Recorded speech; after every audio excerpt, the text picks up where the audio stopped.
할렐루야. 복된 주일입니다. 대림절을 시작하며 이제 성탄절을 준비하는 그런 절기가 시작됩니다.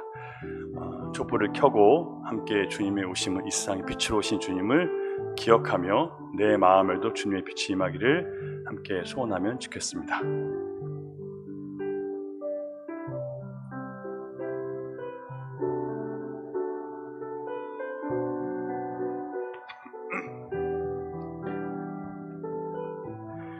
함께 기도드리겠습니다. 광야에서 외치는 자의 소리가 있어 이르되 너희는 주의 길을 준비하라. 그의 오실 길을 곧게 하라. 모든 골짜기가 메워지고 모든 산과 작은 산이 낮아지고 굽은 것이 곧아지고 험한 길이 평탄하여질 것이요 모든 육체가 하나님의 구원하심을 보리라. 아멘. 모든 교만한 자를 낮추시고 모든 미천한 자를 세우시는 하나님 아버지, 교회의 새로운 절기가 시작되는 대림절 첫 번째 주일에 하나님 사랑하시는 자녀들이 주님 앞에 나왔습니다. 죄로 죽었던 저희들을 살리시기 위해 아들을 내어주신 하나님 아버지의 온전한 사랑에 감사와 찬양을 올려드립니다. 이 시간 거룩하신 삼위일체 하나님의 은혜와 사랑으로 구원받은 자녀들이 그 받은 은혜에 감사하며 예배 드릴 때 하늘의 문을 여시사 하늘의 위로와 평안을 주시고 주님의 아름답고 거룩한 성품을 닮아가는 향기 나는 그리스도인의 모습을 이뤄가도록 저희를 도와주시옵소서. 이 시간 믿음으로 예배하며 간절히 사모하는 영혼들의 상한 마음과 병든 몸을 고치셔서 회복과 치유의 소망과 기쁨이 넘치는 자리 되도록 성령님 은혜 부어 주시옵소서. 우리 구주 예수님의 이름으로 기원하옵나이다. 아멘. 함께 찬양합니다.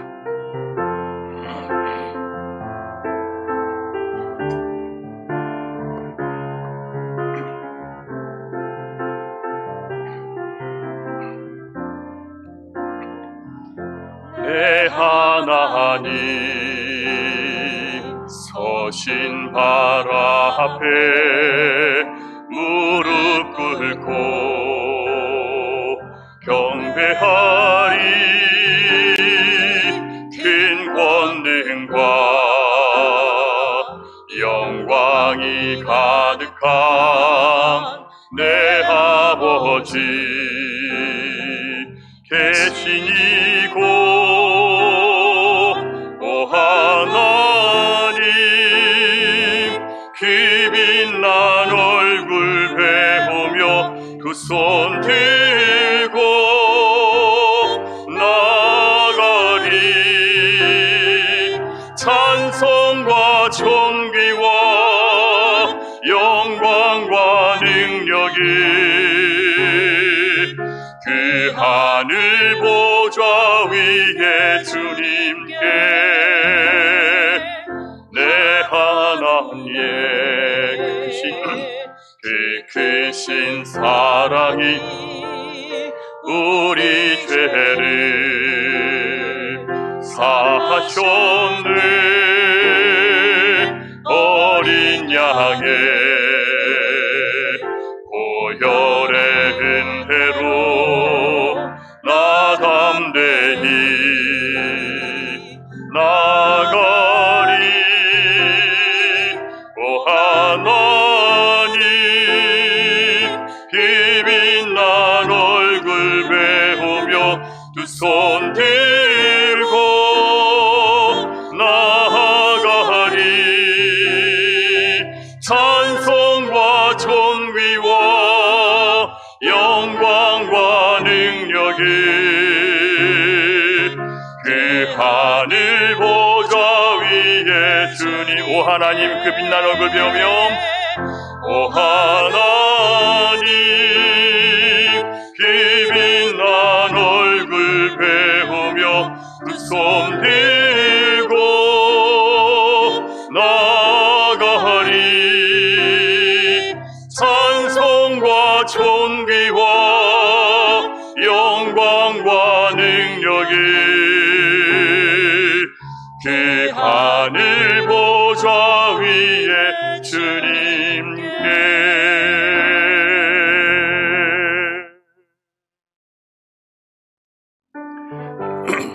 이곳은 주님이 이곳에 함께 계시는 곳입니다. 주님은, 우리 하나님은 큰 권능과 영광 받기에 합당하신 분이십니다. 하나님은 존귀하시고 가장 높으시고 또 전능한 분이십니다. 모든 것을 아십니다. 우리가 지금 나와 있는 이곳은 살아계신 하나님께서 우리의 모든 한 주간의 삶을 다 아시고 우리가 어떻게 하나님께 영광을 돌렸으며 또 어떻게 하나님의 영광을 가렸는지를 다 알고 계십니다. 이 시간 우리 지금 마음 품고 있는 모든 마음들이 하나님을 향해 정말 의지하는 마음인지 한번 돌아보면 좋겠습니다. 그 하나님이 나의 모든 상황을 아시고 살피시고 또 나에게 허락하신 모든 상황인 것을 내가 알고 그 상황 속에 내가 하나님을 부르고 있는지, 하나님의 능력을 내가 부르고 있는지 한번 돌아보시면 좋겠습니다. 혹시 우리가 많은 죄와 어두운 가운데 있고 무지 가운데 다른 사람들을 비판하고 정죄하며 미워하고 이런 마음을 가지고 있으면 이 마음은 주님이 받으시는 예배가 될 수가 없어요. 그건 이미 주님이 함께할 수 없는 마음이 된 것입니다. 그래서 이 하늘 보좌에 나갈 때는 어린 양 예수 그리스도께서 이런 나를 위해서 죽으셨기 때문에 주님, 나는 감히 주님 앞에 설 수 없는 그런 죄인이지만 주님께서 하신, 어린 양 예수님께서 하신 그 죄사함의 은혜 때문에 나는 하나님 보좌에 나아갈 수 있습니다. 한 주간의 나의 삶은 누차하고 또 엉망이지만 하나님께서 아들을 통해서 하신 그 죄의 용서함을 인해서 나는 아버지께 나아갈 수 있습니다. 하나님, 나의 모든 마음을 주님 앞에 내려놓고 다시 주님의 은혜 앞에 서기를 원하오니 어린 양 예수 그리스도의 은혜로 나를 씻어 주시옵소서. 이 마음을 가지시고 여러분 주님 앞에 나가시면 좋겠습니다. 하나님 앞에 설 자가 아무도 없어요. 맞죠, 여러분? 설 수 없어요, 우리는요. 내가 아무리 의롭다 하더라도 그 의로움 갖고 하나님 앞에 설 수 없는데 우리가 과연 의롭게 살았을까요? 내 정욕을 따라, 내 욕심을 따라, 내 기분을 따라, 내 감정을 따라 말하고 행동하고 살았는데 그것이 얼마나 하나님 영광을 가렸는지 우리 알잖아요. 그런데도 내가 의롭게 설 수 있습니까? 없어요. 그래서 이 자리가 너무 두려운 자리예요. 그러나 어린 양 예수 그리스도의 은혜 때문에 우리가 아버지께 나아갈 수 있습니다. 만약에 여러분이 이 마음을 갖고 있다면 여러분의 삶에 있는 그 모든 삶이 무엇이 문제겠습니까? 무엇이 걱정이겠습니까? 왜냐하면 전능하신 하나님의 손 아래 있고 우린 예수 그리스도의 은혜 아래 있는 사람들인데 무엇이 문제입니까? 계속 찬양하겠습니다. 이 세상에 근심된 일이 많고 참 평안을 몰랐으나 주님 안에서 우리는 기쁨이 있습니다.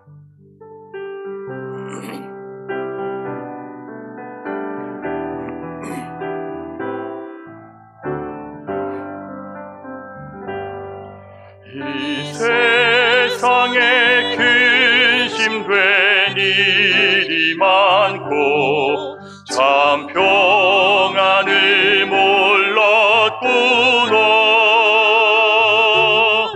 내 주 예수 날 오라 부르시니 곧 평안히 쉬리로다.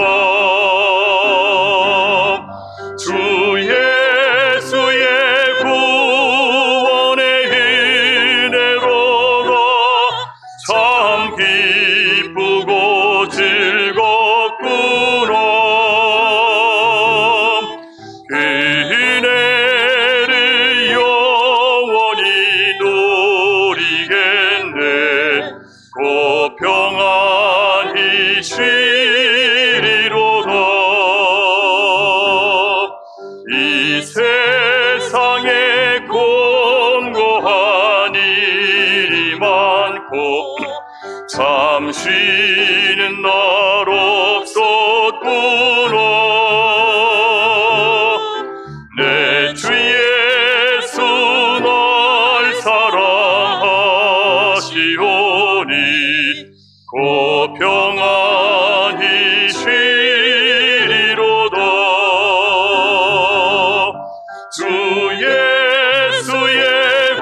예수의 구원의 은혜로다. 주 예수의 구원의 은혜로다. 참 기쁘고 즐겁구나. 그 은혜를 영원히 누리겠네. 곧 평안히 쉬리로다.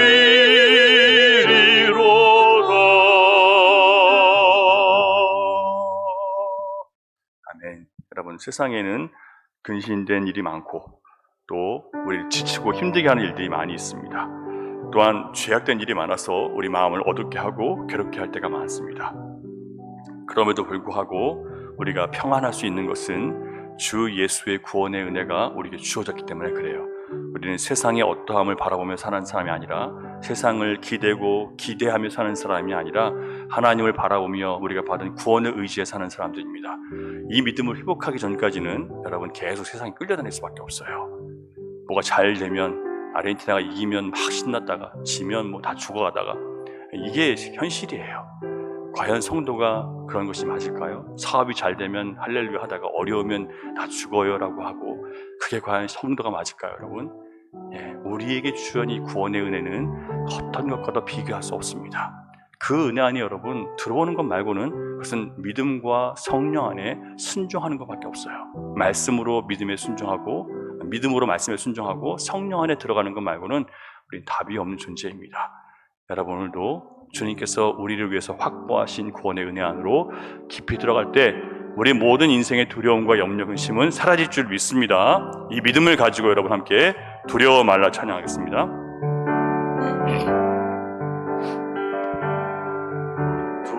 두려워 말라 너와 함께 함이니 놀라지 말라 나는 내 하나님 됨이니 무서워 말라 내가 널 도와주리니 너는 마음에 염려치 말라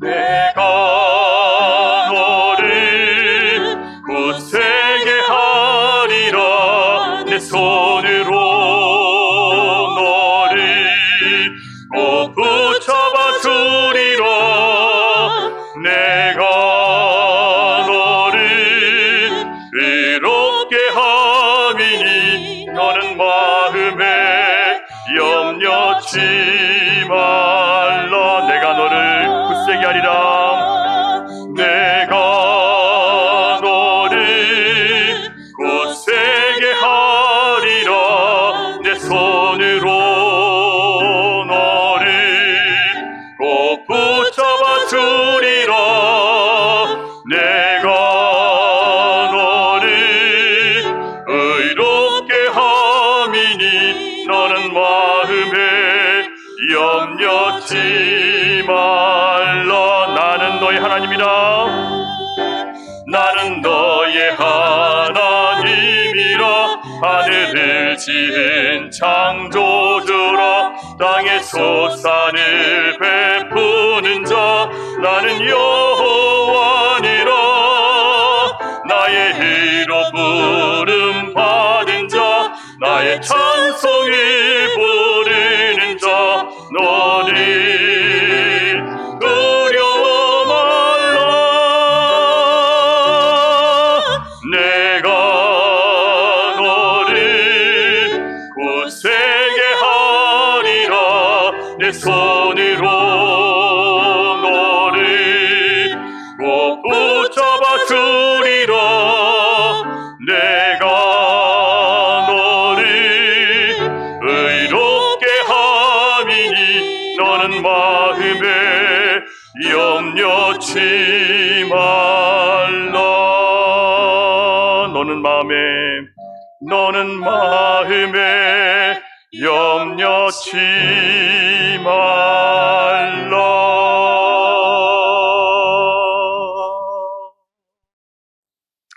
여러분 하나님께서 창조주이시고 하나님께서 땅의 소산을 내시며 지키시는 분이십니다. 여러분, 세상에 어떤 일도 걱정할 일 없어요. 당장 내가 죽을 일이 생겨도, 사업이 망해도 그건 걱정할 일이 아니에요. 정말 걱정할 일은 내 영혼이 구원받지 못해서 그대로 망하는 것이 제일 큰 걱정입니다. 내 자녀들이 병들고 아프고 공부를 못하고, 그거 문제가 아니에요. 정말 큰 문제는 그들이 예수님을 모르는 게 제일 큰 문제입니다. 성령 안에 살지 않는 것이 제일 큰 문제입니다. 근데 우리의 눈이 과연 그렇게 눈이 떠져 있을까요? 영적인 눈이 떠져 있습니까, 여러분? 우리는 여전히 뭘 먹을까, 무엇을 입을까, 그것이 없으면 늘 걱정하고 살아갑니다. 왜 우리의 두려움이 이렇게 큰 줄 아세요? 세상의 눈이 초점이 맞춰져 있기 때문에 그렇습니다.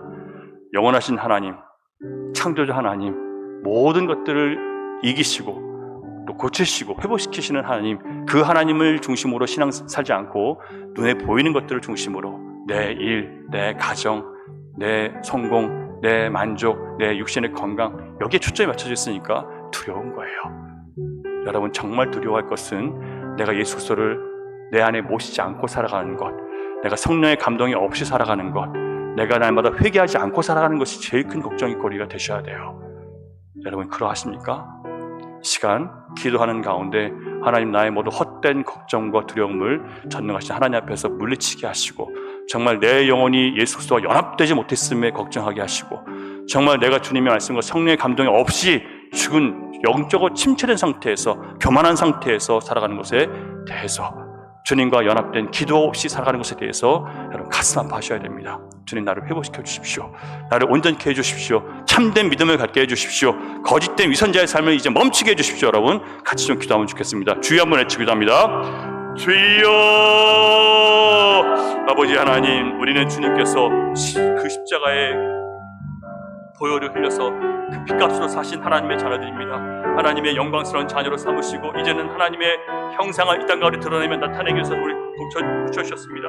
하나님, 우리는 예수의 형상을 닮아 이 땅 가운데 주님의 살아계심을, 하나님의 영광을 나타내며 살아가라고 주님 부름받은 사람들입니다. 그러나 우리는 주님 안에 혼자 살아가지 못했음을 고백합니다. 예수의 이름을 의지하여 살아가지 못했음을 고백합니다. 아버지 하나님, 영광을 위해 살아가지 못했으며 오늘도 여전히 나의 이 땅의 삶을 위해서 아버지 하나님 걱정하고 염려하고 두려워하는 가운데 주님, 살아계신 주님을 의지하지 않았음을 우리가 고백하며 앞에 나아갑니다. 주님, 우리가 걱정하는 것이 무엇이었습니까? 이 땅의 것을 걱정하고 있습니다. 여전히 염려하지 말라고 하시는 하나님 말씀을 우리 무시하고 하나님 나라와 의를 위해 살지 못하는 우리 자신을 고백합니다. 주여, 우리를 고쳐주시옵소서. 주여, 우리를 회복시켜 주시옵소서. 이 어둠에서 우리를 건져주시옵소서. 이 영적 죽음에서, 영적 침체에서 우리를 건져주시옵소서. 정말 하나님께서 원하시는 그런 교회의 모습을 회복하게 하시고, 하나님 기뻐하시는 가정의 모습을 회복하게 하시며, 하나님이 세우신 그 교회를 세워갈 수 있는 그런 저희가 될 수 있도록 주여, 우리 눈을 뜨게 하여 주시옵소서. 주여, 주님의 말씀으로 책망받게 하시고, 주님의 말씀으로 교훈받게 하시며, 주님 말씀 앞에 내가 찢어지게 하시고, 회개 눈물을 흘리게 하시며, 애통하는 마음 갖게 하시며, 주여, 진심으로 주님을 온전히 믿는 사람으로 변화되어 갈 수 있도록 인도하여 주십시오. 무엇을 먹을까, 무엇을 마실까, 무엇을 입을까 염려하는 그 헛된 그것에 빠져있지 않도록 인도해 주시며,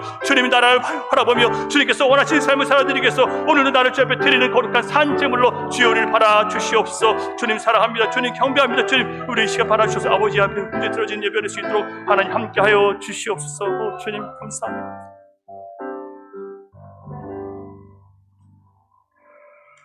다 함께 사도신경으로 신앙 고백하겠습니다.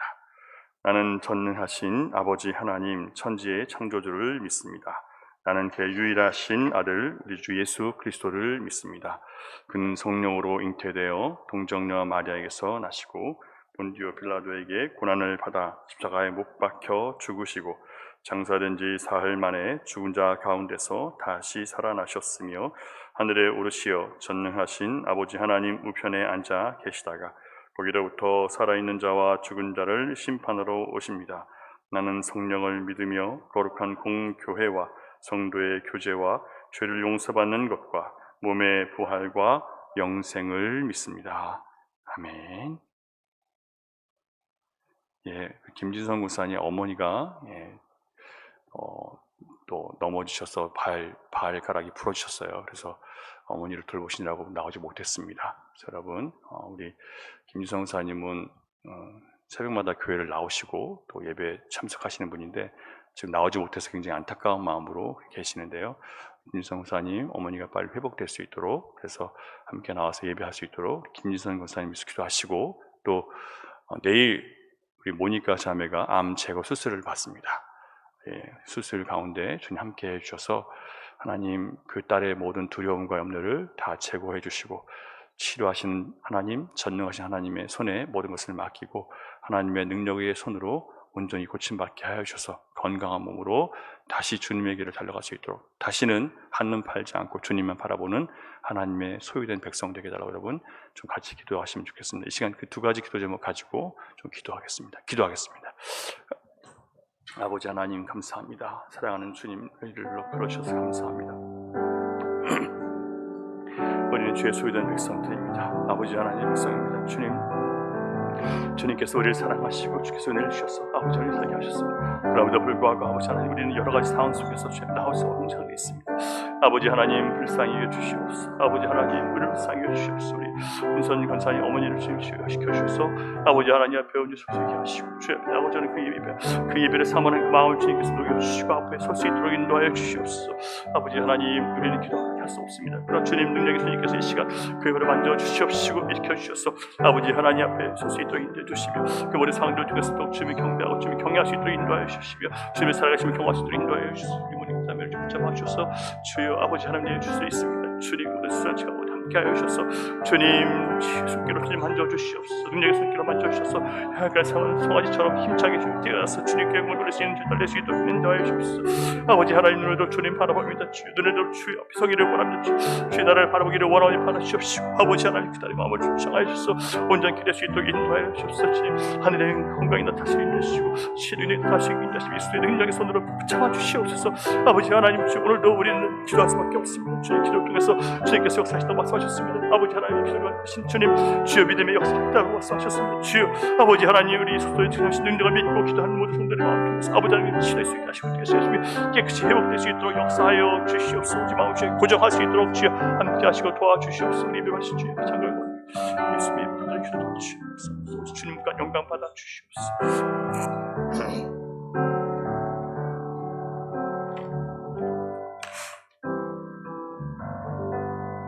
우리의 기도를 들으시고 응답하시는 주님을 찬양합니다. 치유하시고 회복하시고 또 용서하시고 온전케 하시는 주님을 찬양합니다. 우리 기도를 받기를 기뻐하시는 주님을 찬양하고 또 예수의 이름으로 한 모든 기도에 기쁨으로 응답하시는 아버지의 은혜와 자비를 구하오니 하나님 사랑하는 주님의 딸들과 그 가정에 하나님의 빛의 능력을 더해 주시고 치료하는 광선으로 비추시사 아버지 하나님 일어나 외양간의 송아지처럼 뛰어나올 수 있도록 거룩한 하나님의 능력이 두 가정 가운데 역사하도록 주님 이 시간 임재하여 주시옵소서. 오늘 드리는 모든 예배 가운데 하나님의 살아계심을 경험하게 하시고 우리 마음과 중심이 다시 한번 예수 그리스도 안에 부서지고 깨지고 다시 지어지는 역사가 일어나게 해 주시옵소서. 나의 모든 고집과 편견이 부서지게 하시고 그리스도와 함께하지 않은 모든 것들은 다 죄라는 것을 기억하며 믿음으로 살지 않은 모든 부분들을 이 시간 다시 회개하며 다시 믿음 위에 굳게 서는 주의 종들 되게 해 주시옵소서. 믿사옵 예수님 이름으로 기도드립니다. 아멘.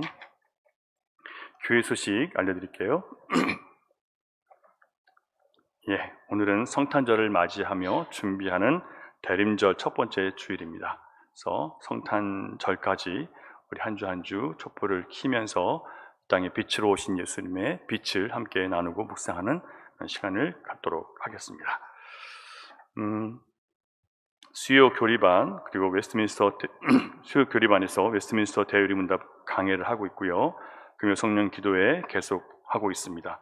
여러분 참여하셔서 함께 기도하시고 또 신앙의 기초를 바르게 세워갈 수 있기를 바랍니다. 신앙의 기초가 바로 세워지면 성경을 바라보고 또 상황을 바라볼 수 있는 눈이 점점 열리게 됩니다. 함께 오셔서 공부하시기 바라고요. 제자훈련 성장반 점심 식사 후에 있고요. 양육위원회 광고 두 가지 드리겠습니다. 각 교육부서 2023년 연간 계획과 예산안 제출해 주시기 바라고요. 교육부 기도 모임 오늘 1시 10분 학생부실에서 있습니다. 그리고 오늘 저녁에 5시쯤에 출발해서 수양관에 들어가서 오늘 당회 오늘부터 화요일까지 집중적으로 연말 당회를 하게 됩니다. 내년을 계획하고 또 예산을 대충 이렇게 짜보는 그런 시간을 갖는데요. 하나님께서 은혜 주셔서 지혜 주시고 은혜 주셔서 내년을 잘 바라보게 하시고 주님의 뜻을 잘 펼쳐갈 수 있는 지혜를 우리 당회원들에게 달라고 여러분 기도해 주시면 좋겠습니다. 대신방 2022년 대신방 은혜 중에 잘 마쳤고요. 각 가정에 주신 말씀 위에 굳게 설 수 있기를 다시 한번 바랍니다. 유아 세례 대상자는 박삼열 전원님께 신청해 주시기 바라고요. 약인 전도회 모임이 식사 후 도서관에서 있습니다. 약인 선교회 신입 회원들이 계시기 때문에 함께 모여서 다시 이제 조직을 하려고 합니다. 참여해 주시기 바라고요.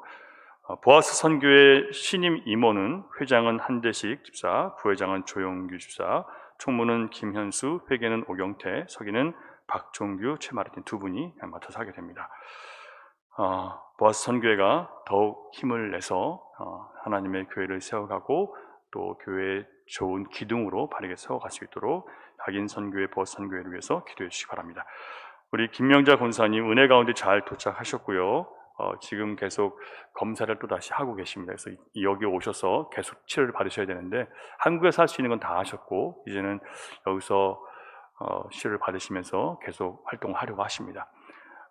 근데 여기 갑상선 수술을 하시면서 성대를 좀 이렇게 건드려서 성대가 안 붙으세요. 그래서 말소리가 새고 잘 힘들어 하십니다.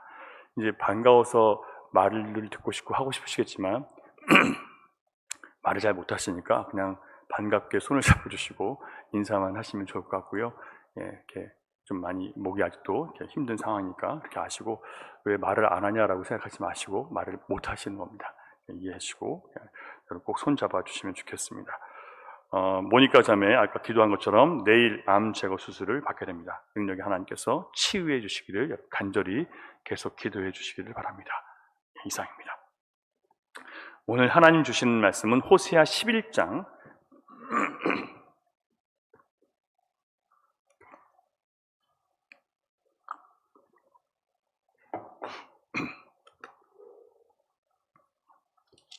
호세아 11장 말씀을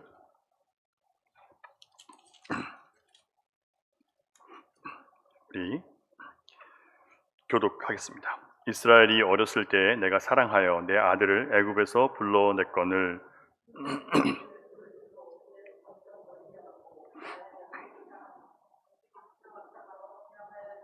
그러나 내가 에브라임에게 걸음을 가르치고 내 팔로 안았음에도 내가 그들을 고치는 줄을 그들은 알지 못하였도다.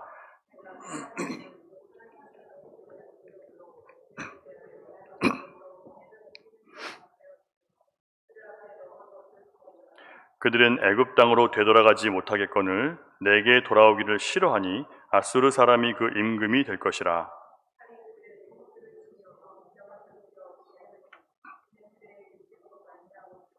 내 백성이 끝끝내 내게서 물러가나니 비록 그들을 불러 위에 계신 이에게로 돌아오라 할지라도 일어나는 자가 하나도 없도다.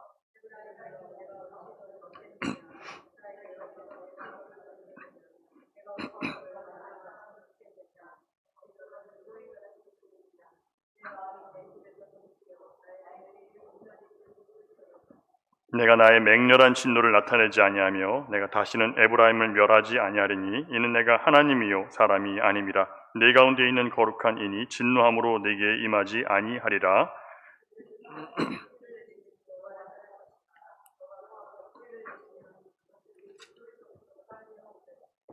그들은 애굽에서부터 새같이 아수르에서부터 비둘기같이 떨며 오리니 내가 그들의 집에 머물게 하리라. 나 여호와의 말이니라. 에브라임은 거짓으로 이스라엘 족속은 속임수로 나를 에워싸고 유다는 하나님 곧 신실하시고 거룩하신 자에게 대하여 정함이 없도다. 아멘. 그동안 우리는 호세아서를 통해서 하나님의 사랑의 깊이와 높이가 얼마나 크고 넓은지 높은지를 함께 생각해 보았습니다. 하나님의 사랑은 무조건적이었습니다. 그 사랑은 우리가 사랑받을 만한 행동을 했거나 또 사랑받을 만한 아름다움이 있어서가 아니라 그냥 하나님이 사랑이시기 때문에 사랑하신다는 것을 우리가 배웠습니다. 그래서 우리는 누군가를 사랑할 때 우리의 사랑으로 사랑하는 것은 결국 한계에 부딪혀요. 그래서 주님이 우리에게 사랑하신 사랑은 여러분 약속했기 때문에 하신 사랑이에요. 내가 너를 사랑하기로 약속했다. 그래서 그 상대방이 무엇을 하든지 간에 그 사랑은 멈춰지지 않습니다. 그렇기 때문에 우리가 그 사랑 안에서 지금도 용납을 받고 있는 거예요. 안 그랬으면 벌써 우리의 사랑 같았으면 벌써 내가 너를 몇 번 용서했는 줄 알아? 3번, 4번, 5번, 10번이야. 야, 10번이면 야, 이 정도는 너는 진짜 넌 내 앞에 무릎 꿇어도 할 말이 없어. 우리 이렇게 얘기할 거예요. 근데 주님은 10번이건 100번이건 이건 중요하지 않아요. 중요한 것은 뭐예요, 여러분? 사랑하기로 약속하셨기 때문에 사랑하시는 거예요. 이 완전한 사랑 때문에 오늘도 우리는 주님 안에서 사랑받고 살아갈 수 있는 겁니다. 이런 사랑은 선택을 기초로 한 사랑이지 상대방의 반응에 따라 달라지고 변질되는 그런 인간적인 사랑이 아닙니다. 그래서 하나님의 사랑을 완전한 사랑이라고 얘기하는 것이고, 그 완전한 사랑은 자기를 온전히 내어주는, 바로 아들까지 내어줄 수 있는 그런 사랑이에요. 여러분, 우리의 사랑은 과연 하나님을 향해서 그럴까요? 그래서 우리는 아직 멀었다고 얘기하는 거예요. 다른 사람을 향해서 우리가 사랑할 때 과연 그러할까요? 하나님은 이스라엘이 자기를 구원하시고 땅을 기업으로 주시고 모든 가축과 열매와 곡식들을 풍성하게 주신 그 하나님을 잊어버렸음에도 불구하고 그 사랑을 멈추지 않으셨습니다.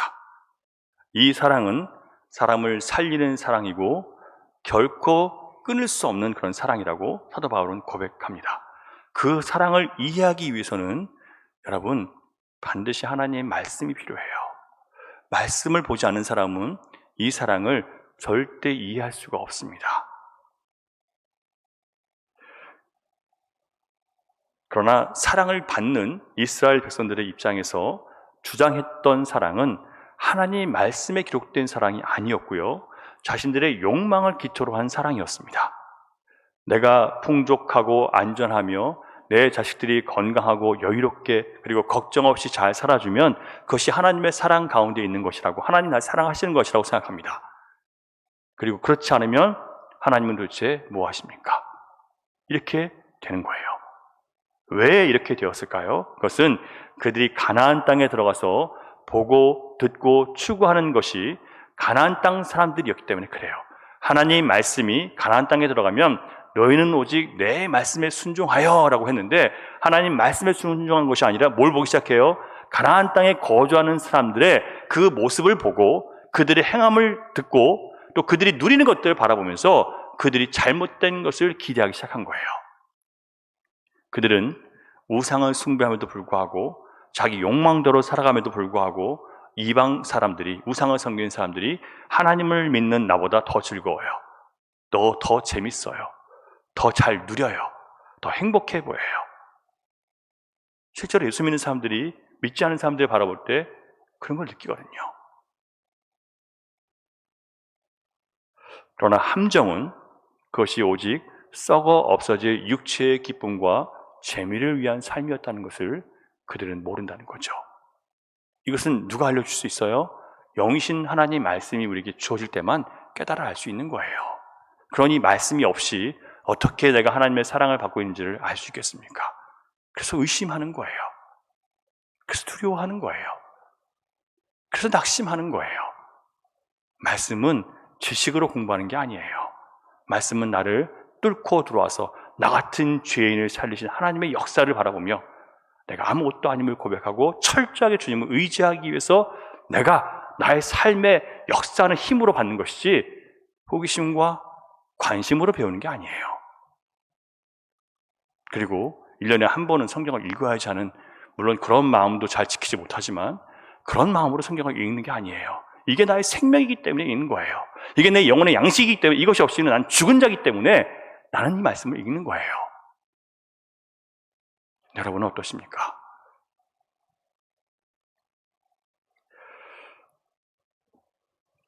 하나님은 이스라엘 백성들에게 너희를 오염시킬 수 있는 이방 사람들을 너희가 가나안 땅에 들어가게 되면 반드시 다 어떻게 하라고요? 몰아내라, 쫓아내라고 말씀하셨어요. 또 이런 걸 인간적인 눈으로 보는 사람들은 야, 하나님은 어떻게 잔인하게 가서 좀 이렇게 불쌍한 사람들 도와주고 또 손든 사람들, 항복한 사람들은 받아줘야지 다 몰아내고 죽이라니 너무하시네. 이게 완전히 인간적인 논리로 성경을 보는 거예요. 여러분, 하나님은 이스라엘 백성들을 향해서 두려워 말고 담대하라. 가서 그들이 어떠하든지 간에 반드시 내쫓으라고 말씀하셨습니다. 그런데 그들은 하나님 말씀보다는 가나안 사람들이 갖고 있는 쇠로 된 무기, 그리고 철로 된 병거, 그들은 이스라엘 백성들은 갖지 못했던 것들이거든요. 그리고 그 땅의 거인들, 장수들을 보고 두려워서 싸우지 않았습니다. 그래서 이방 사람들을 그 땅에 머물도록 내버려 둔 거예요. 첫 단추를 잘못 낀 신앙은 그들을 잘못된 길로 이끄는 요소가 되고 말았습니다. 여호수아 23장 13절 말씀 보면요, 모세의 후계자가 되어서 이스라엘 백성을 가나안 땅으로 인도했던 여호수아가 하나님의 정복 명령을 거역한 이스라엘 백성들에게 앞으로 어떤 일이 일어날지에 대해서 경고하는 말씀이 나오는데 한번 같이 보겠습니다. 시작. 확실히 알라, 너희의 하나님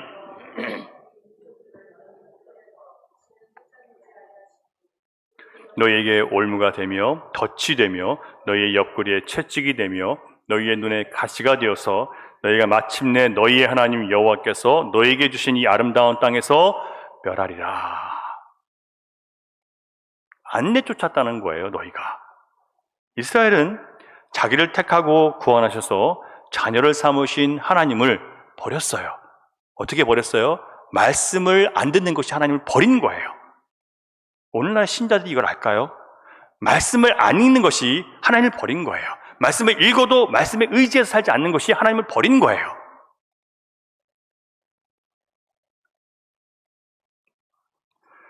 결국 아스루와 바벨론에게 멸망당하고 말았습니다. 오늘날 많은 신자들이 세상에서 고통을 겪고 환경의 어려움과 인간관계의 문제 속에서 그것을 말씀으로 극복하지 못하고 무너져 있습니다. 패배주의에 사로잡혀 있습니다. 뭘 해도 안 돼. 영적으로 침체되어 있습니다. 믿음의 능력이 무엇인지 모르고 말씀의 효력이 무엇인지도 모르고 구원을 통해서 우리에게 하나님께서 주신 영적 선물이 무엇인지도 모르고 살아갑니다. 그저 오늘 살기 위해서 나의 욕망과 필요에 끌려다니는, 그래서 세상과 타협하고 내 감정에 타협하고 상황에 따라 중심을 잃은 위선자의 모습을 갖고 살고 있습니다. 그렇게 맛 잃은 소금이 되어서 세상에 밟히고 있으면서도 여전히 내 문제가 뭔지를 모르고 있어요. 오늘 본문을 보면 이스라엘 백성들도 스스로의 영적 상태가 무엇이 문제인지를 전혀 의식하지 못하고 있는 거예요. 자기가 뭐가 문제인지 몰라요. 하나님으로부터 점점 멀어지고 있었습니다. 그래서 선지자들을 통해서 하나님은 그들에게 더 가까이 가셔서 부르시는 거예요. 그런데 부르실수록 어떻게 됩니까? 이스라엘은 점점 더 도망가는 거예요. 그들의 마음은 하나님이 정말 우리를 사랑하신다면 왜 우리에게 이런 고난과 괴로움을 주시냐? 원망으로 가득 있어요. 그것이 그들이 잘못된 삶의 선택을 해서 주어진 것이라고 생각하지 않습니다. 또한 그들이 하나님께서 원하시는 제사장 나라의 삶을 살지 않았기 때문에 주어지는 고난이라는 것을 알지 못해요. 교훈이라는 것을, 책망이라는 것을 보지 않아요. 이렇게 된 것은 그들이 하나님의 사랑에 대해서 말씀으로 배우고 이해하려 하지 않고 그냥 내가 느끼는 대로, 내가 원하는 방식대로 이해하기 때문에 그래요. 하나님이 그것이 아무리 사랑이라고 해도 나는 그게 사랑이라고 생각하지 않습니다. 그러면 아닌 줄 아는 거예요. 누가 잘못된 걸까요? 내가 잘못된 것을 알아야 되는데 그렇게 생각하지 않아요. 왜냐하면 이 시대의 사상이, 이 시대의 풍조가 내 판단이, 내 감정이 제일 중요하다고 가르치거든요. 사람들이 거기에 다 빠져 있어요. 하나님 말씀보다 내 감정이 더 중요해요. 오늘 본문의 말씀은 세 부분으로 나누어서 생각해 볼 수 있습니다. 첫 번째는 하나님께서 처음 이스라엘 백성들을 애굽에서 불러내신 이유, 이스라엘 백성들을 애굽이라는 이 세상에서 건져내신 이유가 무엇인지를 보여주고요. 두 번째는 하나님의 부르심에 대한 이스라엘 백성들의 반응, 그리고 그로 인한 하나님의 고민이에요. 하나님이 그들의 반응 때문에 괴로워하셨어요. 오늘 이 시대의 신자들의 반응을 통해서 하나님이 고통을 당하고 계신다는 이야기예요. 셋째, 이스라엘의 미래입니다. 앞으로 이 이스라엘을 하나님이 어떻게 하실 것인지에 대해서 하나님이 계획하고 계세요. 그럼에도 불구하고 중요한 것은 뭐냐면 어찌하여 하리라. 이렇게 모든 것을 다 쏟아 부었음에도 불구하고 계속해서 잘못된 길로 가는 너희들을 바라보며 내가 어찌해야 될까 하는 그런 안타까운 마음들이 하나님의 이 말씀에 담겨 있습니다. 너무 큰 고민이 하나님께 있는 거죠. 누구 때문에요? 선택한 교회 때문에. 여러분은 하나님의 택함을 받았기에 이 자리에 오셨습니다. 따라서 누구든지 이 세 가지 과정 안에 머물러 계실 거예요. 어떤 분에게는 열심히 세상 사는 것에 빠져서 살고 있지만 여전히 세상의 필요와 세상의 상황에 노예처럼 매달려서 허덕이며 살고 있는데 거기서 빠져나와야 된다고 부르시는 주님의 음성을 듣는 사람이 있을 수 있습니다. 또 어떤 분에게는 내가 너를 불러서 이미 내 것으로 삼았는데 왜 너는 나를 진심으로 사랑하고 진심으로 나를 의지하지 않느냐라는 그런 책망을 받는 분도 계실 수 있습니다. 또 어떤 분은 주님의 부르심과 자신을 향한 주님의 뜻이 무엇인지 잘 알고 있어요. 해야 된다는 것도 알고 있어요. 그러나 여전히 고집 부리면서 내 개인의 목적과 이유를 핑계로 대면서 외면하고 있는 나에게 강력한 경고로 호세아의 말씀을 받는 분도 계실 거예요. 이 세 가지가 여러분에게 있으셔야 여러분들은 말씀 위에 서 있는 거예요. 이게 아무것도 없다면 심각한 영적인 지금 문둥이에요. 영적인 감각이 없는 거예요.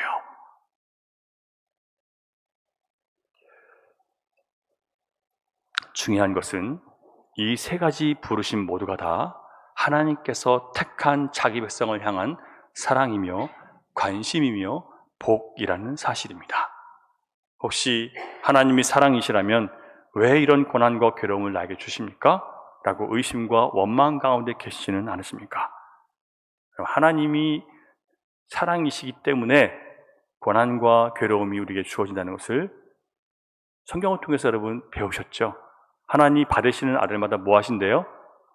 징계하신대잖아요. 하나님 말씀을 도대체 아는 거예요? 모르는 거예요? 그렇죠? 적용하는 거예요? 안 하는 거예요? 그러면 왜 나를 징계하실까? 주님의 그 계획은 무엇일까? 내가 어떤 면에 하나님으로부터 멀어져 있는가?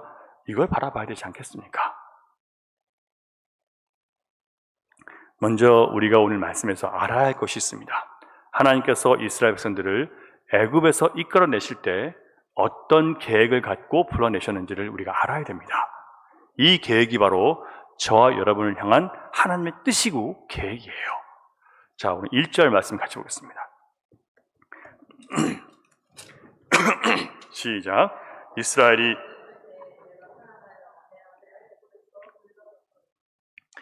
이스라엘이 어렸을 때 내가 사랑하여 내 아들을 애굽에서 불러냈거늘. 자, 무슨 얘기냐면요, 하나님께서 이스라엘 백성들을 애굽에서 이끌어내실 때 그들을 아들로 삼으셨기 때문에 이끌어내신 거예요. 자, 이래서 애굽에 있는 동안은 아들이 아들 노릇을 할 수 있습니까? 못하죠. 내 아들인데 세상에 빠져 있으니까 아버지를 닮은 아들이 되지 못한 거예요. 그래서 그들을 아버지를 닮은 진짜 아들을 만드시기 위해서 어떻게 해야 됩니까? 애굽에서 빠져나오게 하셔야 되겠죠. 그러니까 세상에 빠져서 세상과 다를 바 없이 살아가는 우리들을 건져내서 하나님의 아들을 만드시는 것이 하나님의 계획이에요. 그러면 여러분을 교회에 불러내셔서 훈련을 받게 하시고 말씀을 듣고 배우게 하셔서 하나님의 아들답게 만드시는 그런 과정 안에 있는 것은 하나님의 복이고 은혜인 겁니다. 이것을 거부하면 어떻게 하냐 말이에요.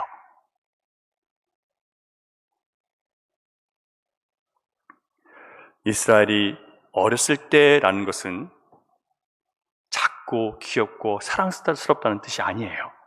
오히려 정반대입니다. 에스겔서를 보면 이스라엘이 어렸을 때 어떤 모습인지 얘기하고 있어요. 피투성이로 벌어져 있는데 아무도 안 데리고 가요. 왜 안 데리고 가요? 얘는 죽었어. 얘는 쓸모없어. 가져가봤자 아무 소용없어. 버리는 거예요. 그냥 벗겨진 채로 피 묻은 채로 내버려 둔 거예요. 그게 이스라엘이고 그게 이스라엘이 어렸을 때 모습인 거예요. 사랑스럽고 귀여워서 내가 얘를 데리고 와서 키우고 싶다. 전혀 그런 모습이 아니었다는 거예요. 볼품없고 추하고 쓸모없고 하는 짓도 밉상이에요. 누가 그렇다고요? 이스라엘이. 누가 그렇다고요? 우리가. 하나님 보시기에 그렇다는 거예요. 하나님 보시기에 하나도 선한 것이 없고 기쁘시게 할 만한 것도 아무것도 없는 전혀 가능성도 미래도 없고 한심하고 답이 없는 바로 그때 우리를 택하셨다는 뜻입니다. 나는 아닌 줄 알고 살아가는 거죠. 나는 그럴만해서 그래도 이 정도 했기 때문에, 그래도 집안의 아버지가 부모님이 할아버지가 그래도 열심히 믿었으니까, 교회를 세웠으니까. 여러분, 제가 열린 우리교회 개척하고 나서 몇 년 안 돼서 선교지를 갔어요. 함께 가셨던 분이 믿음이 별로 없는 분이에요. 근데 하여튼 같이 가시는 분이 가자고 해서 갔어요. 근데 그분이 선교지에서 아주 큰 만행을 저질렀습니다. 어떤 일을 했냐면, 그 선교지에 있는 아이들 많잖아요. 그 아이들을 바라보면서 뭐라고 하냐면, 왜 저 인간들은 책임도 못 질, 나놓고 책임도 못 질 아이들을 싸지러 놨냐, 막 이러면서 화를 막 버럭버럭 내는 거예요. 스페인어로 하지 않았으니까, 과라니 말로 하지 않았으니까 다행이지. 예? 거기서 저렇게 인간 같지 않은 인간들을 놔놓고 어떻게 저렇게 살아가냐, 막 하고 저주를 하는 거예요. 비난을 하는 거예요. 우리는 거기에 그들에게 주님의 사랑을 전하러 갔는데 어떻게 저렇게 비참하게 애들을 놔놓고도 잘 돌보지도 않고, 그러니까 애들이 너무 비참하게 굴러다니거든요. 땅바닥에 그냥 굴러다녀요, 짐승처럼. 그러니까 그런 모습을 보면서 그렇게 얘기를 하는 거예요. 참 가슴이 아프더라고요. 그게 당신의 영적 모습입니다라고 얘기해주고 싶은데, 그랬다가 다시는 교회 안 나올까 봐. 여러분, 우리가 다 그런 사람이라는 것을 전혀 모르는 거죠. 우리의 영혼은 우리가 얼마나 영혼이 빈곤하고 비참한지를 우리가 잘 보지 못해요. 그것은 성경을 통해서만 볼 수 있는 거예요. 영적인 눈이 떠져야만 볼 수 있는 거예요. 그래야 예수님께 나와서 하나님께 전심으로 주님을 찾고 구할 수 있는 거예요. 왜 영적인 자신의 참모습을 보지 못할까요? 말씀을 자기 적용하지 않기 때문에 그래요. 그걸 내 모습으로 보지 않는 거죠. 이 이스라엘 사람들 참 한심하다. 어떻게 이렇게 말을 안 듣냐? 내가 그런 줄 모르고 있는 거예요, 영적으로. 여러분, 영적으로 우리가 누구를 책임질 수 있습니까? 내가 사랑하는 자녀들 잘 먹이고 잘 입히고 좋은 환경에서 잘 가르치고 잘 키우면 그 영혼이 잘 됩니까? 잘 되시든가요? 아니요. 전 세계 0.1%의 초부자의 자식으로 태어나도 그 영혼은 아주 절망적인 상태예요. 영적인 눈이 떠지지 않으면 이 비참함을 절대 볼 수가 없습니다. 그러나 내 주변에 하나님 말씀과 그 말씀으로 살아가는 사람들보다 자꾸 세상적인 영광을 바라보며 살아가는 사람이 많잖아요. 그러면 자꾸 내가 흔들리는 거예요. 저도 여전히 그런 일들이 있어요, 제 안에도. 그래서 하나님께서 우리를 부르신 목적은 그분의 아들로 삼으시는 것인데, 여러분, 그분의 자녀로 우리가 자라나고 있습니까? 우리가 이 세상에서 하나님의 자녀처럼 말하고 행동하고 살아내는 것을 하나님은 보여주시기를, 우리가 그런 모습을 보여주시기를 하나님 원하셔서 애굽에서 건져내신 거예요. 왜 하나님은 자신과 우리의 관계를 아버지와 아들이라고 비유를 들어서 설명하셨을까요? 이스라엘 백성들에게 있어서 아버지와 아들이라는 이 모형은요, 특별한 의미가 있습니다. 아들은 아버지의 분신과 같아요. 왜냐하면 아버지는 아들에게 자기의 집안의 비법, 자기 집안의 전통적으로 아버지부터 내려오는, 조상 때부터 내려오는 그런 지식과 그런 삶의 지혜와 그리고 세상을 살아가는 방법들을 전해주는 거예요. 비밀을 전수해 주는 거죠. 그래서 아들은 그 비밀을 전수받아야만 자기에게 주어진 기업과 유산을 잘 쓸 수 있는 거예요. 그래서 잘 듣고 배워야 되는 거예요. 그러니까 사업을 하는 방식도, 하나님을 섬기는 방식도 다 누굴 닮아요? 아버지를 닮게 되어 있는 거예요. 그런데 이스라엘이라는 백성이 하나님이 아버지시고 그 아버지를 닮게 하시고 세상에 불러내셨는데 아버지를 안 닮은 거예요.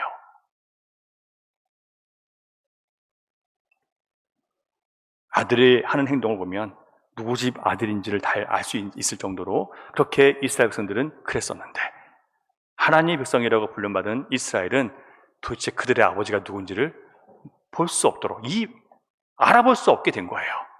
바알이 그들의 아버지인지 하나님의 아버지인지 도무지 분간이 안 돼요. 돈이 그들의 아버지인지, 권력이 그들의 아버지인지, 쾌락이 그들의 아버지인지, 하나님의 아버지인지 보이지가 않아요. 자신의 욕심이 그를 이끌어가는지, 말씀이 이끌어가는지 분간이 안 돼요.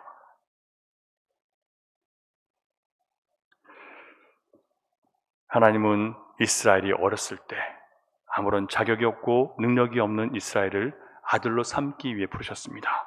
아무리 보잘것없고 하나도 끌리지 않는 쓸모없는 비천한 자라도 하나님 말씀이 들어가면 하나님처럼 사랑할 수 있고, 하나님처럼 순결할 수 있고, 하나님처럼 겸손할 수 있고, 하나님처럼 아름답고 이렇게 변화된다는 것을 보여주시기 위해서 가장 쓸모없는 이스라엘을 구원하신 거예요. 그러니까 내가 얼마나 쓸모없는 사람이었다는 것을 모르기 때문에, 얼마나 하나님을 거역하고 죄 가운데 있었던 자임을 모르기 때문에, 내가 죄인 중에 괴수라는 것을 인정하지 않기 때문에, 왜요? 말씀으로 자신을 보지 않으니까, 인정하지 않기 때문에 우리는 아버지를 보여줄 수 있는 사람으로 변화되지 못하는 거예요. 이스라엘 백성들은 하나님의 부르심에 대해서 어떻게 반응합니까? 2절 시작. 선지자들이 그들을 부를수록 그들은 점점 멀리하고 바알들에게 제사하며 아로새긴 우상 앞에서 분향하였느니라. 하나님께서 이스라엘 백성들을 부르신 것은 아버지를 보여주는 아들이 되라고 부르셨는데, 그들은 길을 쓰고 아들이 되려고 하지 않는다는 거예요. 부르면 부를수록 어떻게 해요? 더 바알을 섬기고 더 아세라에게 분향을 합니다. 그 이유가 무엇일까요? 바알들에게 제사하기 위해서 더 하나님을 멀리하는 겁니다. 아로새긴 우상에게 더 많이 분향하기 위해서 하나님으로부터 멀어지는 거예요. 한마디로 그들은 그들을 구원하신 하나님을 아버지요 남편이요 주인으로 더 이상 여기지 않고 이미 다른 곳에 마음을 준 거예요. 바알이라는 우상은 가나안의 주신, 제일 높은 신이에요. 우상이에요. 그 뜻이 뭐냐면 주인이라는 뜻이에요. 왕이라는 뜻입니다. 바알은 농사의 신, 풍요의 신, 전쟁의 신, 그리고 자식을 많이 가져다주는 풍요와 번성의 신으로 알려져 있습니다. 바알 신은 인간의 성적 욕망과 모든 욕심을 다 갖고 있는, 방탕을 추구하는, 세상에서 누리고 싶은 것을 다 누리는 것을 충족시켜주는 그런 신이었어요. 그래서 육적인 욕망과 싸우지 않는 신자들에게 너무 강력하고 매력적인 신이어서 이 바알 신의 유혹을 이길 수가 없는 거예요. 신자들도 못 이겨요. 절대 자기의 의지로는 못 이겨요. 하나님 없이도 인간이 원하는 모든 욕망을 충족시켜줄 수 있는, 인간이 만들어낸 완전한 거짓신이기 때문에 이미 거짓 안에 있는 우리는 너무 쉽게 거기에 빨려 들어갈 수밖에 없는 거죠. 신자라고 불려도 마찬가지예요. 사람들은 인간의 욕망을 알아주고 그것을 장려해주는 바알 신 제사상들을 더 좋아하고 바알을 주인으로 모시기를 기뻐했습니다. 나무마다 산마다 바알과 아세라를 새겨놓고 그 앞에 절을 했기 때문에 더 이상 하나님 아버지를 그들의 주인으로 모실 수 없는 상태가 되고 만 거예요. 이스라엘은 나의 육적 욕망을 충족하게 해줄 바알이냐, 아니면 나의 육적 욕망을 버려서 하나님 나라를 이루게 하실 하나님이냐를 선택해야 했습니다. 그런데 뭘 선택한 거예요? 육적 욕망을 이루어줄 바알을 선택한 거죠.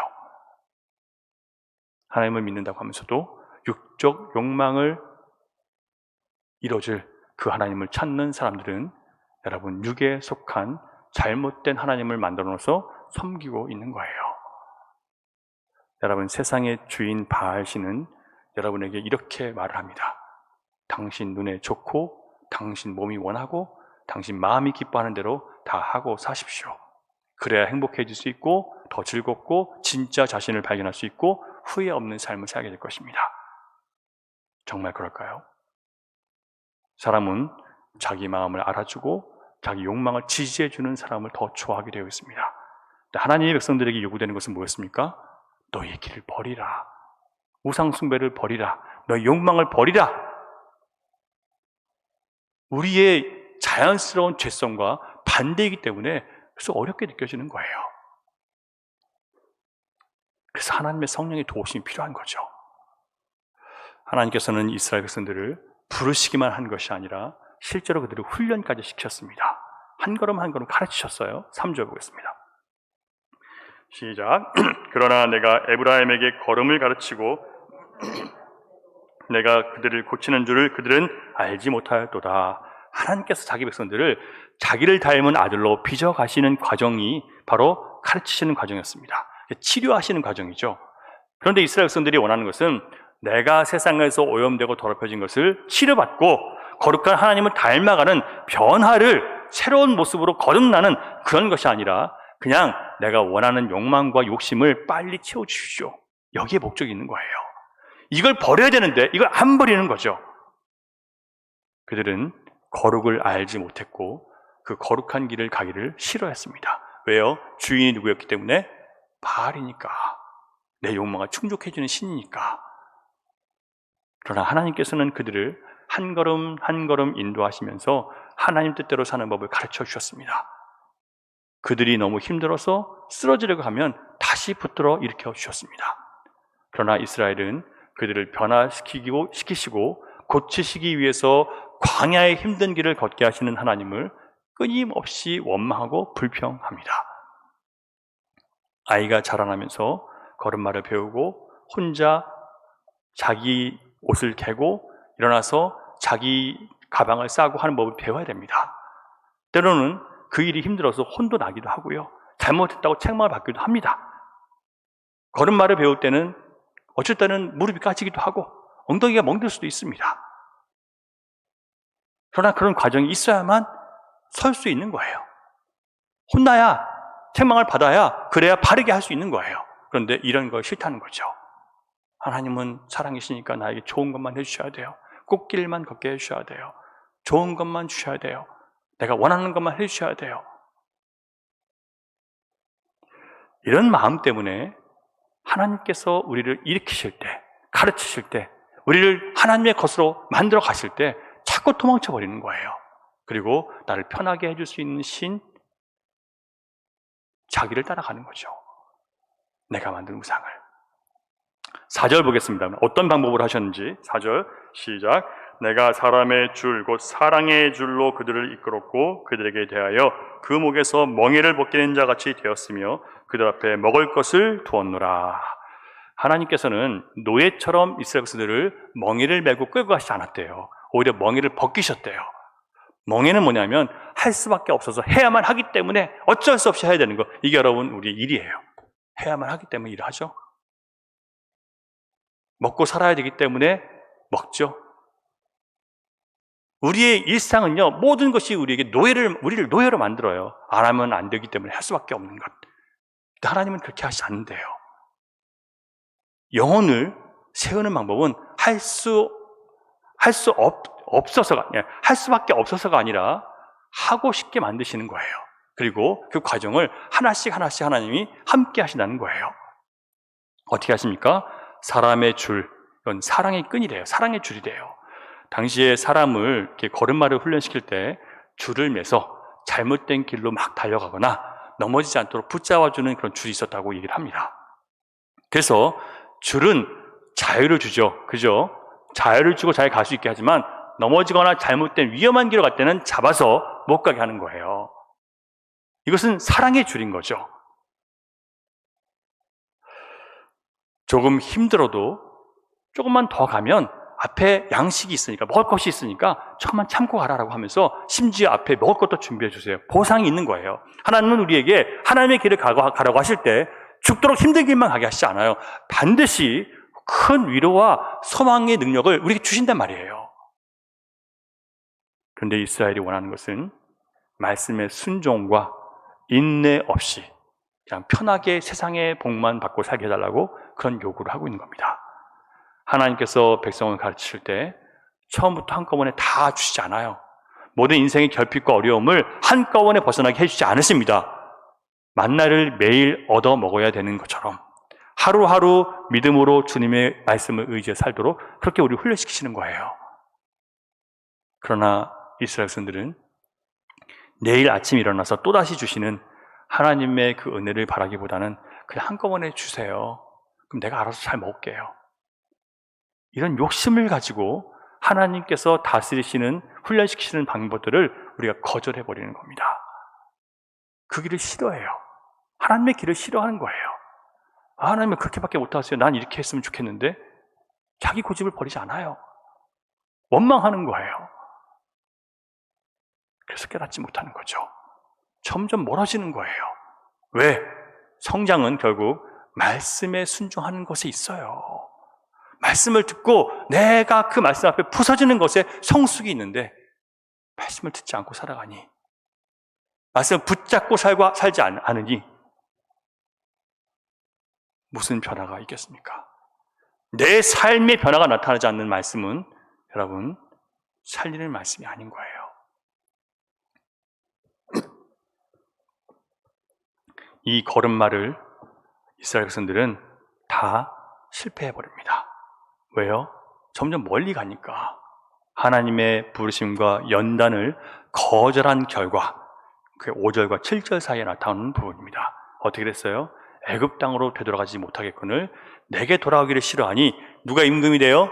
아수르 사람이 그 임금이 될 것이라. 뭘 추구했어요? 이스라엘 백성들은 더 큰 힘을 추앙했죠. 더 큰 군대를 추앙했어요. 너희가 있으면 우리가 도와줄 것이다. 너희에게 우리가 잘 보이면 우리가 용서받을 것이라고 생각했습니다. 그런데 어떻게 돼요? 아수르의 종이 돼요. 우리가 물질을 추구하면 물질의 종이 되고, 우리가 건강을 추구하면 건강의 종이 되고, 우리가 누군가 잘난 사람을 쫓아가면 그 사람의 종이 되는 거예요. 이 단순한 법칙을 왜 하나님 백성들이 이렇게 못 깨닫는지 모르겠어요. 너무 단순한데.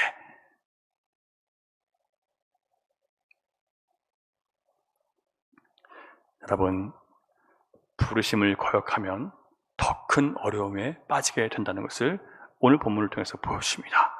다시 말해서 하나님의 부르심에는 조건이 있는데 그 조건은 반드시 내가 하나님의 아들로서 하나님을 닮은 자로 성숙되어 가야 된다는 그런 조건이 필요해요. 이 마음을 여러분 모든 성도들은 가져야 돼요. 그냥 교회 다니는 게 목적이 아니에요. 부르신 목적이 뭐라고요? 하나님을 드러내는 아들로 이 땅을 살아가도록 하시는 게 아버지의 목적이에요. 여러분이 그 목적을 가지 않는다면 하나님 말씀은 여러분에게 아무 영향력이 있지 않아요. 그런데 이스라엘 백성들의 상태는 어떻습니까? 7절 보겠습니다. 7절 시작. 내 백성이 끝끝내 내게서 물러가나니 비록 그들을 불러 위에 계신 이에게로 돌아오라 할지라도 일어나는 자가 하나도 없도다. 자기 마음대로 안 해준다고 심술난 아이처럼 그냥 주저앉아서 펑펑 울고 끝까지 자기 고집을 꺾지 않습니다. 이스라엘 사람들 중에 한 사람도 그렇게 말씀에 반응하지 않는다는 거예요. 결심하고 하나님으로부터 멀어지는 겁니다. 그 이유가 무엇이었습니까?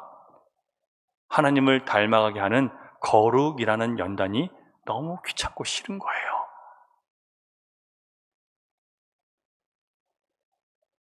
우리를 부르신 목적 자체를 성도들이 거부하고 살아가요. 우리를 구원하신 목적이 뭐라고요? 아들로 삼는 것, 아버지를 닮아 거룩해지는 것. 거룩을 위선이라고 생각하는 이상한 사람들이 너무 많아요. 거룩은 당연히 내가 거룩하니 너희도 거룩하라고 하신 말씀이에요. 거룩은 위험 있게 보이고 거룩하게 보이는 그런 게 아니라 예수 그리스도의 말씀이 내 안에 들어와서 성령의 감동을 따라 사는 게 거룩이에요. 그런 사람들 바라보면서 위선이라고 함부로 얘기하지 마세요. 내 거룩하지 못함을 변명하고 핑계하는 것밖에 되지 않습니다.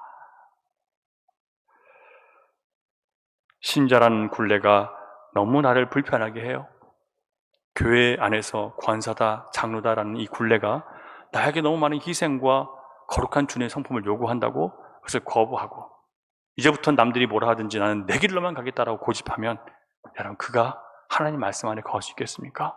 그런 자에게 하나님의 성령이 말씀을 깨닫는 감동과 지혜를 주시겠습니까? 사랑의 줄을 끊어버리는 거예요. 하나님의 자녀가 되는 권세가 얼마나 놀라운 은혜인데 하나님 말씀을 듣고 살아가는 것이 얼마나 귀한 것인데 아직 두 마음을 품고 있는 자신을 깨닫고 버리지 아니함으로 결국 바알을 선택하는 하나님의 아들이라는 타이틀은 나는 그 부담은 견디지 못하겠다고 버려버리는 사람들. 이렇게 이스라엘이 말씀하시는 하나님을 끝까지 거부할 때 어떤 일이 생겼습니까? 6절 칼이 저희의 성읍들을 치며 빗장을 깨뜨려 없이 하리니 이는 저희의 계책은 이랍니다. 그들이 하나님을 버린 결과로 그들을 지키는 하나님의 보호의 손길이, 지키시고 두르시는 울타리가 어떻게 됐어요? 깨진 거예요. 사랑하는 여러분, 말씀을 떠나 자기를 따라가는 사람들, 말씀을 떠나 하나님의 교훈을 떠나 세상을 따라가는 사람들은 결국 하나님께서 보호하시는 말씀의 능력이 그들로부터 없어지는 거예요. 오히려 그들은 자기를 지킬 수 있을 것이라고 생각하고 굳게 믿었던 것들로 인해서 오히려 더 큰 고난을 당하게 된다는 것입니다. 그런데 하나님께서는 이스라엘의 문제를 두고 깊이 고민하십니다. 왜냐하면 이스라엘 백성들이 진심으로 하나님을 사랑하지 않았을 때 그들의 삶 속에는 소돔과 고모라와 같은 죄악이 들어찼기 때문입니다. 소돔과 고모라는 역사 속에서 완전히 지워져 버렸는데 이스라엘은 앗술에 망하는 것이 공평하지 않은 것처럼 하나님을 생각하세요. 왜냐하면 내가 택했으니까, 내가 사랑하기로 했기 때문에 이 사랑이 끊어지면 되겠습니까? 안 되겠습니까? 안 되는 거예요. 그래서 소돔과 고모라처럼 멸망당하는 걸 원하지 않으세요. 왜냐하면 하나님이 택하셨으니까. 택했다는 건 뭐 하시겠다는 거예요? 구원하시고 사랑하셔서 끝까지 책임지겠다는 거예요. 그래서 못 버리시는 거죠. 고민해야 되는 거예요. 그들이 하는 일을 보면 버려 마땅하는 거예요. 죽여 마땅한 거예요. 그런데 못 죽이시고 못 버리시는 거예요. 왜요? 뭐 때문에요? 약속 때문에. 그게 여러분, 예수를 믿는 믿음 안에 우리에게 주어진 능력인 거예요. 이게 얼마나 놀라운 축복입니까? 이 은혜를 힘입어 살지 못하면요, 모든 것이 무너지게 되어 있어요. 나의 모든 깨달음도 다 헛된 것이 되어 갈 수밖에 없어요.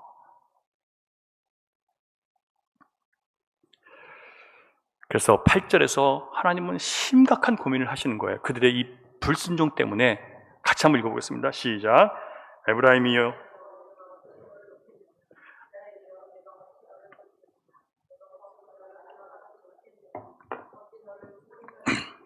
내 마음이 내 속에서 돌이켜 나의 궁일이 온전히 불붙듯 하도다. 너무 불쌍한 거예요. 왜? 사랑 때문에. 아드마와 스보임은 소돔과 고모라와 함께 멸망당한 도시입니다. 지금 이스라엘 백성들의 실제 상태는 소돔과 고모라와 함께 멸망당해도 마땅한 아드마와 스보임과 똑같다는 뜻입니다. 그들의 죄를 생각하면 유황불로 멸망당해야 싸요. 그것이 바로 우리의 모습이에요.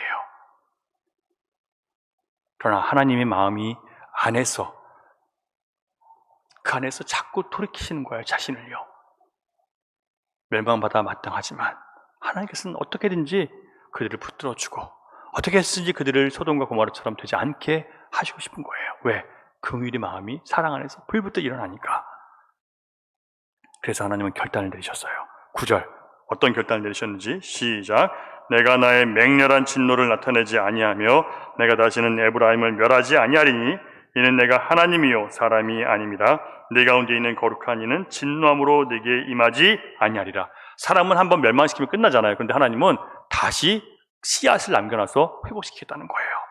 그래서 이스라엘은 역사 속에서 나라는 지어졌지만 이스라엘 민족은 여전하고 그들 안에 여전히 하나님은 계시고 말씀도 존재하는 거예요. 완전히 지워버리지 않으시는 겁니다.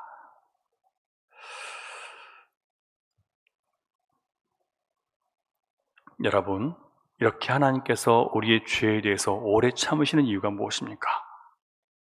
사랑하는 독생자 예수 그리스도 십자가에 우리의 모든 죄를 다 뒤집어 씌우시기로 작정하셨기 때문에 오래 참으시는 거예요. 우리의 모든 죄를, 그 저주를, 그 진노를 아들에게 다 퍼부으셨습니다. 그래서 우리는 죄에 대해서 자유하게 되었고 해방되었습니다. 얼마나 감사한 일입니까? 우리는 어쩔 수 없는 인생들이었어요. 버려진 인생들입니다. 쓸모없어요. 파괴된 사람들이에요. 누구도 돌보지 않아요.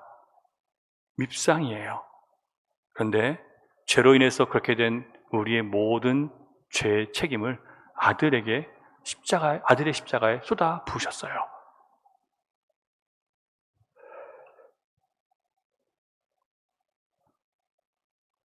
우리가 날마다 하나님을 두려워하고 하나님 앞에서 떨며 이제는 죄를 미워하고 죄를 심판하시는 하나님 앞에 엎드리기를 원하십니다.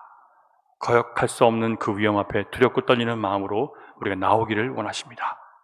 결국 복음의 위대한 부르심에 떨며 나오는 자만이 하나님의 집에 거할 수 있습니다. 주님의 사랑을 처음 느꼈을 때 그때를 여러분 잊지 마십시오. 내가 깊은 수렁에 빠져 있을 때 주님이 어떻게 찾아오셨습니까? 이것을 생각하고 그 사랑의 줄을 여러분 스스로 끊지 마시기 바랍니다. 말씀을 놓지 마세요, 여러분. 믿음을 내려놓지 마세요. 이런 상태에서 고침을 받고 생명의 성령이 나를 이끌고 마음이 변치 않은 소망과 빼앗기지 않는 평강이 우리에게 있으려면 우리는 무엇을 해야 됩니까? 호세아 14장 펴보겠습니다. 앞에 화면을 보시고 시작. 내가 그들의 반역을 고치고 기쁘게 그들을 사랑하리니 나의 진노가 그에게서 떠났습니다. 예수님을 믿는 믿음 안에서 여러분 우리의 반역을 고치시고 진노가 떠났다고 말씀하셨습니다. 주님은 여전히 우리를 사랑하셔서 인생의 고생과 환난과 괴로운 인생의 무거운 짐을 통해서 우리를 나에게 돌아오라고 하나님께서 부르고 계심을 여러분 믿음으로 바라보시기 바랍니다. 하나님은 우리에게 돌아오려거든 세상에서 너희가 섬기던 다른 주인 바알을 버리고 전심으로 내게 돌아오라고 말씀하십니다. 돌아오기만 하면 기쁨으로 반역을 고쳐주시고 사랑하시겠다고 말씀하셨습니다. 그렇다면 어떻게 돌아오는 것일까요? 14장 2절 말씀, 말씀을 가지고 여호와께로 돌아오래요. 말씀을 가지고 여호와께로 돌아오라. 회개하라는 말씀이에요. 율법과 선지자들을 통해서 주신 말씀을 듣지 않고 세상의 주인인 바알을 의지해서 욕망과 탐심을 이루기 위해서 두 주인을 섬겼던 내 마음을 버리라고 말씀하십니다. 그리고 온전히 예수 그리스도를 따르는 참된 길로 돌아오라고 말씀하십니다. 앗수르를 의지해서 문제를 해결하고 위기를 넘어서려고 했던 그 모든 헛된 생각들을 온전히 버리고 이제는 말씀하신 하나님의 약속을 붙들고 환난과 위기를 극복하는 사람이 되라고 가르쳐 주셨습니다. 여기서 입술의 제사는 회개를 타는 거예요. 나의 죄를 입술로 고백하고 나의 거역과 반역과 완악함을 또 하나님 말씀을 외면했음을 인정하고 회개함으로 말씀으로 돌아오라고 말씀하십니다. 사랑하는 여러분, 하나님은 우리가 죄 아래 갇혀있는 세상에서 이제 빠져나오기를 원하시고요. 하나님의 성품을 닮은 자녀가 되기를 원하십니다. 하나님은 우리가 사랑하는 가족들과 함께 그리고 내가 일하는 사람들과 함께 그리고 주변 사람들에게 나와 함께 하신 예수님을 보여주라고 우리에게 말씀하고 계십니다. 우리가 이 주님의 뜻과 계획으로 다시 돌아오는 것이 회개입니다. 그러기 위해서 우리는 말씀을 사랑해야 됩니다. 말씀이 없이는 내가 어리석고 무지한 존재인 것을 알고 성령님의 도우심을 받아서 말씀을 지식적으로 깨닫는 것을 넘어서서 말씀이 육신이 되어서 오신 것처럼 말씀이 내 안에 뚫고 들어와서 나를 바꿔버리고 나의 생각을 바꿔버리고 나의 마음을 바꿔버리는 그런 역사가 나에게 일어나게 해달라고 참된 그리스도인이 되게 해달라고 여러분 기도하셔야 됩니다. 우리 같이 기도하겠습니다. 하나님, 호세아의 간절한 부르심을 통해서 우리는 하나님의 마음을 다시 한번 깨닫게 되었습니다. 우리를 애굽에서 건져내신 것은 거룩하신 하나님을 이 땅 가운데 보여주는 하나님의 자녀로 구별시키시기 위해서 우리를 불러내신 것입니다. 그러나 우리는 여전히 세상에 바알을 쫓고 있으며 내 욕심과 내 자랑과 내 기쁨을 위해 살아왔음을 고백합니다. 이제 우리가 갔던 모든 길이 잘못된 길이며 멸망의 길이라는 것을 다시 한번 말씀을 통해서 깨닫고 돌이키며 주님께서 부르신 믿음의 길, 인내의 길, 또 성령의 충만한 길을 따라가기를 원하오니 하나님 이 시간 돌이킨 모든 자들에게 하나님의 거룩한 성품을 닮은 온전한 자녀가 되도록 우리를 변화시켜 주시옵소서. 거룩한 하나님의 뜻이 우리의 계획이 될 수 있도록, 우리의 뜻이 될 수 있도록 이 시간 우리를 회복시켜 주시고 고쳐 주시옵소서. 믿사옵나니 예수님 이름으로 기도드립니다. 아멘. 예, 우리 찬양하겠습니다.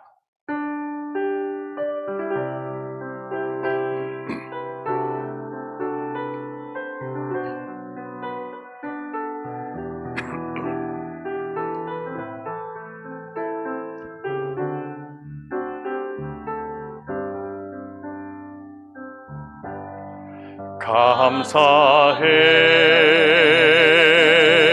시험이 닥쳐올 때에 주께서 인도하시니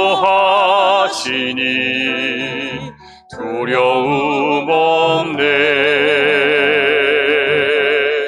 모두 감사해. 절망 속에서 새 힘을 새로운 용기 주시니 승리하리라. 나의 모든 생활 속에서 주님이 함께 하시니 주님의 성령 나를 인도하시리. 시험이 나를 찾아올 때 주님 지켜주시리. 주님의 성령 나를 인도하시리. 감사해. 시험이 닥쳐올 때 감사해. 시험이 닥쳐올 때에 주께서 인도하시니 두려움 없네. 모두 감사해. 절망 속에서 새 힘을 새로운 용기 주시니 승리하리라.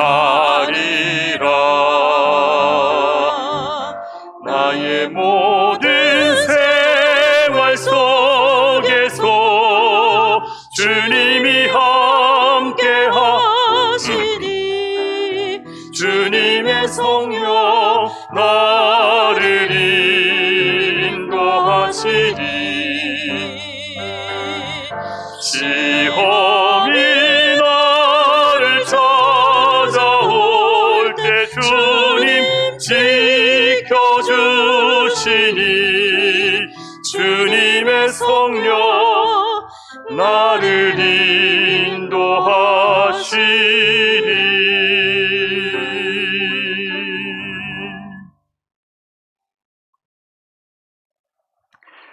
이제는 우리 구주 예수 그리스도의 크신 은혜와 아버지 하나님의 극진하신 사랑과 성령님의 감화감동, 교통, 역사, 위로, 인도하심이 이제 나를 세상에서, 나를 애굽에서 건져내셔서 이 땅에 보이지 않는 하나님을 나타내는 자녀로 삼아주시고 그 사명을 감당하게 하기 위해서 나를 가르치시고 훈련시키시는 주님의 그 은혜를 기억하며 그것을 나를 향한 하나님의 은혜와 사랑인 것으로 받아들이고 그 길을 걸어가기로 다짐하는 사랑하는 주님의 자녀들의 머리와 그들의 가정과 일터와 미래 가운데 흩어져 있는 열방의 교회와 선교지 가운데 이제로부터 영원토록 함께 하시기를 간절히 축원하옵나이다.